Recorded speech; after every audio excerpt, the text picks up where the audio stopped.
Shalom kekasih Tuhan, selamat pagi. Firman Tuhan di dalam kitab Yesaya pasal 41, ayat yang ke-8 sampai dengan ayat yang ke-10 berkata, "Tetapi engkau hai Israel hambaku, hai Yakob yang telah kupilih, keturunan Abraham yang kukasihi, engkau yang telah kuambil dari ujung-ujung bumi, dan yang telah kupanggil dari penjuru-penjurunya. Aku berkata kepadamu, engkau hambaku, aku telah memilih engkau dan tidak menolak engkau. Janganlah takut, sebab aku menyertai engkau. Janganlah bimbang, sebab aku ini Allahmu. Aku akan meneguhkan, bahkan akan menolong engkau.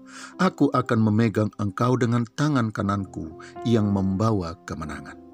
Kekasih Tuhan, menyadari keadaan, kekuatan, dan kesanggupan yang ada pada kita saat ini, dan selanjutnya memikirkan kesukaran dan sulitnya kehidupan pada hari-hari belakangan ini, apalagi membayangkan ketidakpastian hari esok yang tergambar di depan mata kita, sebagai akibat dari resesi ekonomi global yang sedang mengancam kehidupan dunia hari-hari belakangan ini, yang sudah pasti akan berdampak terhadap kehidupan kita.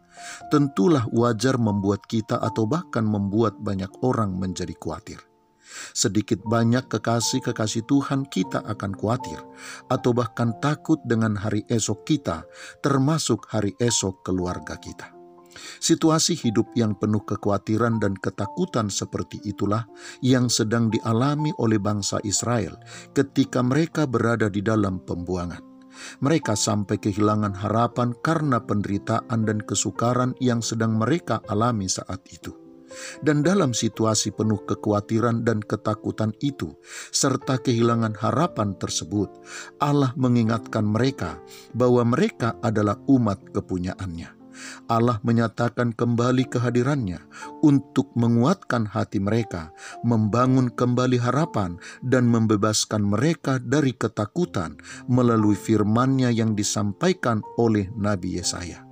Allah berkata kepada mereka supaya mereka jangan takut dan khawatir, karena Allah akan menolong mereka. Kekasih Tuhan, pertolongan itu sendiri diberikan oleh Allah karena Allah bertanggung jawab atas kehidupan mereka, sebab Allah telah memilih dan menetapkan mereka menjadi umat kepunyaannya, bukan karena kebaikan dan benarnya hidup Israel. Pertolongan yang Allah berikan itu merupakan wujud dari komitmen Allah kepada umatnya yang sudah dipilihnya. Kekasih Tuhan, kita adalah umatnya yang bahkan sudah dibayar dan ditebus dengan darahnya yang mahal. Karena itu kalau kepada bangsa Israel Ia memberikan pertolongan, maka pertolongan yang sama, bahkan pertolongan yang lebih besar, akan diberikannya kepada kita. Oleh sebab itu kekasih Tuhan, sebagaimana Israel diperintahkan untuk tidak khawatir dan takut, hal yang sama juga diperintahkannya kepada kita saat ini.